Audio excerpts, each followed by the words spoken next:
BJP ये कह रही है कि बीजेपी नीतीश जी के नेतृत्व में चुनाव होगा। ये नहीं कह रहे हैं कि इस 25 से 30 नीतीश ही रहेंगे। जदयू तो उनका कार्यकर्ता है, तो कहेगा ही, क्या करेगा। लेकिन मैंने तो कैमरे पर कहा है कि अगर अमित शाह में और नरेंद्र मोदी जी में इतना अगर दम है, राजनीतिक दम है, बिहार को समझने का दावा करते हैं, तो एक बार ये बोलकर दिखाइए कि आपका एनडीए का मुख्यमंत्री कौन होगा जीतने के बाद, कि नीतीश कुमार ही रहेंगे 25 के बाद।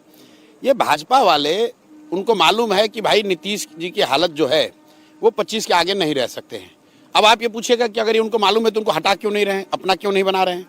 वो इसलिए कि भाजपा की बिहार में ना वो ताकत है, ना तैयारी है, ना उनकी ताकत है, ना उनकी तैयारी है। उनको लड़ना है इनके साथ ही, तो सोच रहे हैं किसी तरह घिसट पिसट के इनके साथ मिलकर लड़ लें।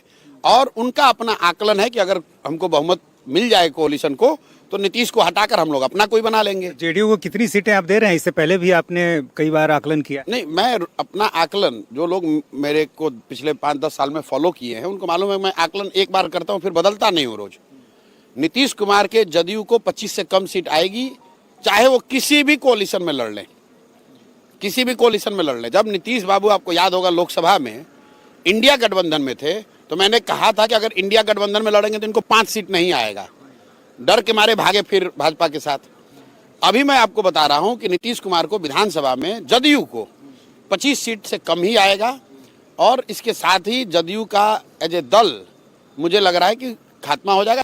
जन स्वराज में अगर आप ऑब्जेक्टिवली देखेंगे तो सबसे ज्यादा अगर किसी दल के लोग आए हैं तो वो नीतीश कुमार के दल के लोग आए हैं। इसलिए कि मेरे साथ उन्होंने पहले काम भी किया हुआ है, इसलिए भी कि वो लालू जी के पार्टी में जा नहीं सकते हैं क्योंकि लालू के विरोध में ही उन्होंने राजनीति करी है। और भाजपा में वो जाना नहीं चाहते हैं क्योंकि भाजपा के साथ कोalition में रहते हुए भी अगर वो जदयू में थे तो इसका मतलब कि वो भाजपा की विचारधारा से पूरी तरह से इत्तेफाक नहीं रखते।